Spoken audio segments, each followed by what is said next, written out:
6 ዓመታት። አዎ አርሰናል ለዋንጫ ፍጻሜ ከደረሰ ድፍን 6 ዓመታት ተቆጠሩ። ግን ያ መጠበቅ ትላንት ምሽት በኤምሬትስ ስቴዲየም አክትሟል። በዘንድሮ የካራባኦ ካፕ ግማሽ ፍጻሜ እጅግ ወሳኝ በሆነው የለንደን ደርቢ መድፈኞቹ በድምር ውጤት 4-2 በማሸነፍ ለፍጻሜው ቲኬታቸውን ቆርጠዋል። ጨዋታው ሊጠናቀቅ የዳኛው ፊሽካ በአፍ ውስጥ እስከገባበት የመጨረሻው ሰከንድ ላይ የተፈጠረው ድራማ ምን ይመስል ነበር? ዴክላን ራይስ እና ሃቨርትዝ የሰሩት ተአምር እንዲሁም የቼልሲው አሰልጣኝ ሊያም ሮዚኒየር የሰሩት የታክቲክ ስህተትስ ምን ይመስል ነበር? በዚህ ቪዲዮ ከጨዋታው በፊት ከተሰሙ አስደንጋጭ ዜናዎች አንስቶ እስከ ሜዳ ላይ ፍልሚያ ድረስ በጥልቀት እንመለከታለን። አብራችሁን ቆዩ። ትላንት ምሽት በሰሜን ለንደን የነበረው የአየር ሁኔታ ቅዝቃዜና ዝናብ የተቀላቀለበት ቢሆንም በኤምሬትስ ስቴዲየም የነበረው ድባብ ግን በእሳት የሚንቀለቀል ነበር። የእግር ኳስ ጸሐፊው ቶም ፕሬንቲኪ እንደዘገበው አርሰናል ባሳለፍነው ረቡዕ ምሽት ባደረገው የካራባኦ ካፕ ግማሽ ፍጻሜ መልስ ጨዋታ የከተማ ተቀናቃኙን ቼልሲን 1-0 በድምር ውጤት ደግሞ 4-2 በማሸነፍ ታላቅ ድል አስመዝግቧል። ይህ ድል ለሚኬል አርቴታ ቡድን ተራ ድል አይደለም። አርቴታ አርሰናልን ከያዘ በኋላ ለ5 ጊዜ ያህል በግማሽ ፍጻሜ ሲሰናከል ቆይቶ አሁን ግን ያንን መጥፎ ዕድል ሰብሮ ለዋንጫ ፍጻሜ መድረስ ችሏል። ጨዋታው ከመጀመሩ በፊት ለሁለቱም ቡድኖች ያልተጠበቁ ዜናዎች ነበሩ። የአርሰናሉ አምበል ማርቲን ኦዴጋርድ በጉዳት ምክንያት ከዚህ ወሳኝ ጨዋታ ውጪ መሆኑ ተሰምቶ ነበር። ነገር ግን አርቴታ እንደተናገሩት ቅዳሜ ከሰንደርላንድ ጋር ለሚደረገው የሊግ ጨዋታ ሊደርስ እንደሚችል ተስፋ ተጥሎበታል። በሌላ በኩል የቼልሲው ኮከብ ኮል ፓልመር ፊቱ ላይ ጭንብል አጥልቆ ወደ ኤምሬትስ የመጣ ሲሆን ሙሉ ለሙሉ ብቁ ስላልነበረ ጨዋታውን በተጠባባቂ ወንበር ላይ ለመጀመር ተገዷል። ይህንን ተከትሎ የቼልሲው አሰልጣኝ ሊያም ሮዚኒየር ያልተጠበቀ የታክቲክ ለውጥ አድርገዋል። የቼልሲን ወንበር ከተረከቡ በኋላ ለመጀመሪያ ጊዜ ቡድኑን በ3 ተከላካዮችና በዊንግ ባኮች አዋቅረው ወደ ሜዳ ገብተዋል። ይህ ታክቲክ አርሰናልን ለማስጨነቅ ታስቦ የተሰራ ነበር። ጨዋታው ሲጀመር እንደ መጀመሪያው ዙር ክፍት አልነበረም። የመጀመሪያው ዙር በስታንፎርድ ብሪጅ 3-2 በሆነ ውጤት እጅግ አዝናኝና ክፍት ጨዋታ እንደነበር ይታወሳል። የትላንቱ ግን የተለየ ነበር። አርሰናሎች በዚህ ሲዝን 28 ጎሎችን ከቆመ ኳስ ወይም ሴት ፒስ አስቆጥረዋል። ይህንን የተረዱት ቼልሲዎች አዲስ የመከላከል ዘዴ ይዘው መጡ። አርሰናል ኮርና ባገኘ ቁጥር የቼልሲ ተጫዋቾች የሆኑት ሊያም ዴላፕና ዌስሊ ፎፎና በፍጥነት ከሳጥን ውስጥ በመውጣት የአርሰናል ተጫዋቾችን ትኩረት ለመበተን ይሞክሩ ነበር። ይህ አካሄድ የመድፈኞቹን የማጥቃት ኃይል በተወሰነ መልኩ አቀዝቅዞት ነበር ማለት ይቻላል።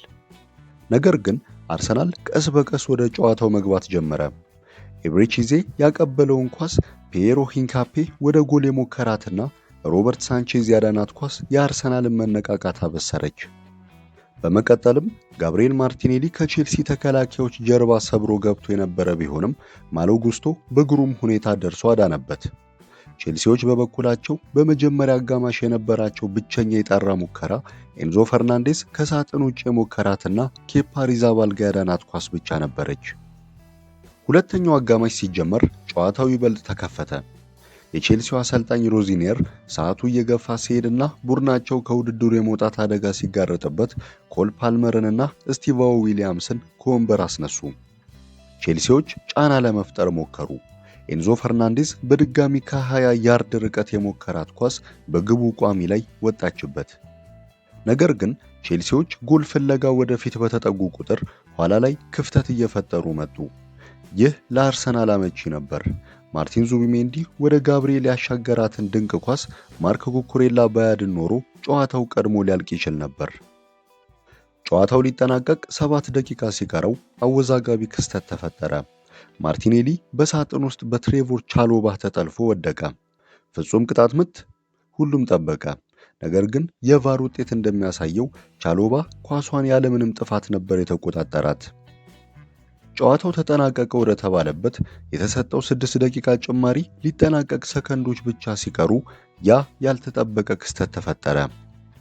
ዴክላን ራይስ እንግሊዛዊው አማካይ በመሃል ሜዳ ኳሷን ነጥቆ እንደ ቀስት ወደፊት ተወነጨፈ።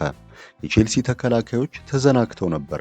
ራይስ ቀና ብሎ ሲያይ ካይ ሃቨርትዝ ብቻውን ነበር። ድንቅ ኳስ አቀበለው። ሃቨርትዝ ከሮበርት ሳንቼዝ ጋር ተገናኘ። በረጋ መንፈስ ግብ ጠባቂውን አለፈና ኳሷን ከመረብ አሳለፋት። በመጨረሻው የጨዋታው ፊሽካ፣ በመጨረሻው ንክኪ በቀድሞ ክለቡ ላይ በተቆጠረች ጎል አርሰናል አሸነፈ። ይህ ጎል አርሰናል በቼልሲ ላይ ያለውን ያለመሸነፍ ሪከርድ ወደ 10 ጨዋታዎች ከፍ ያደረገች ታሪካዊ ጎል ሆና ተመዘገበች። ከጨዋታው በኋላ የጎሉን ኳስ ያቀበለውና የጨዋታው ኮከብ የነበረው ዴክላን ራይስ ስሜቱን መቆጣጠር አልቻለም ነበር። እንዲህ ሲል ተደመጠ። ለዚህ ክለብ ዋንጫ ይገባዋል። ከዚህ ቡድን ጋር ለፍጻሜ መድረስ አስገራሚ ስሜት አለው። ቼልሲዎች አዲሱ አሰልጣኝ ከመጣ ወዲህ በጣም ጠንካራ ሆነዋል። ዛሬም ፈትነነዋል።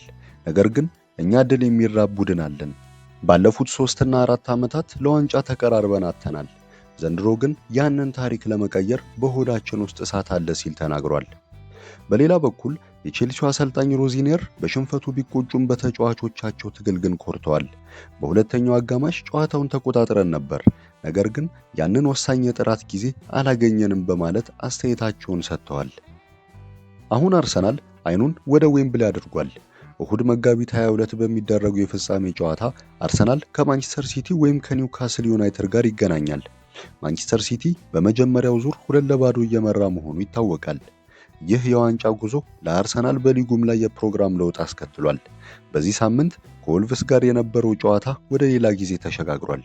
መድፈኞቹ አሁን በሊጉ የፊታችን ቅዳሜ ሰንደርላንድን ሲገጥሙ፣ ቼልሲ ወደ ወልቭስ ያመራል። ውድ የቻናላችን ቤተሰቦች አርሰናል ከ6 ዓመታት በኋላ ዋንጫ ያነሳ ይሆን ወይስ ሲቲ ወይም ኒውካስል እንቅፋት ይሆኑበታል? ሐሳባችሁን ኮሜንት ላይ አስቀምጡልን።